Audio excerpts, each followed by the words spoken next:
Selamat datang kakak. Assalamualaikum. Wan, kita kamu kulap. Hahaha. Assalamualaikum warahmatullahi wabarakatuh. Hari, hari. Datang kakak-kakak kita. Selamat datang. Terima kasih. Nanti datang. Terima kasih kakak. Kakak ni dah tak niaga dah. Dia kata dia tak tak niaga lagi. Ya, tunjuk MPP ke. Terima kasih kakak. UMNO bagi dia bantuan dia minta pada UMNO. Semua dia satu. Kan bagi bantuan dia ambil. Dia ni kan. Dia atas ni pandai tak terlayan. Tak tolong kakak ni. Minta panggilkan Grab. Pandai awan. Dia ni pandu korang, pemandu. Pemandu dia ramai. Datang naik kereta macam VIP korang duduk belakang je. Naik belakang je. Tak main duduk depan, duduk belakang je.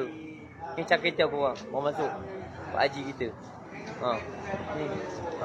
Apa? Mutabak. Keburung. Cik Anjar, cik lemak. Dimsum. Cik lemak macam-macam lagi korang. Apa nama ni?